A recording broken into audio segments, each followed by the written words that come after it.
পেঁয়াজ ও রসুন কেন ভগবানের ভোগে ব্যবহার করা হয় না? কেন বৈষ্ণব সন্তগণ পেঁয়াজ রসুন খান না? পৌরাণিক কাহিনী অনুসারে সমুদ্র মন্থনের সময় ভগবান বিষ্ণু মোহিনী অবতার রূপে দেবতাদের যখন অমৃত প্রদান করেছিলেন, তখন সরভানু নামক এক অসুর দেবতাদের মধ্যে লুকিয়ে দাঁড়িয়ে পড়ে। মোহিনীরূপী ভগবান বিষ্ণু খেয়াল না করে তাদেরকে অমৃত দিয়ে ফেলেন। তখন সূর্য ও চন্দ্রদেব তাকে চিনতে পেরে মোহিনীরূপী ভগবান বিষ্ণুকে জানান। তখনই তিনি সুদর্শন চক্রের মাধ্যমে সরভানুর মস্তক থেকে ধর আলাদা করে দেন। এরপর তার মাথার নাম হয় রাহু এবং মুন্ডহীন দেহটির নাম হয় কেতু। মোহিনীরূপী ভগবান বিষ্ণু তার মুন্ডচ্ছেদ করেছিলেন।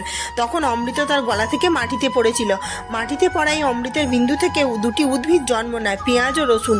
অমৃত বিন্দু থেকে উৎপন্ন হওয়ার কারণে এতে ভেষজ গুণাবলী আছে, কিন্তু অসুরের উচ্ছিষ্ট এবং অসুরের রক্তবিন্দু মিশ্রিত হওয়ার কারণে এতে আসুরিক গুণাবলীও আছে। তাই পেঁয়াজ রসুন ভগবানের ভোগে ব্যবহার করা হয় না এবং বৈষ্ণব সন্তগণ পেঁয়াজ রসুন খান না। Like, share, comment and subscribe.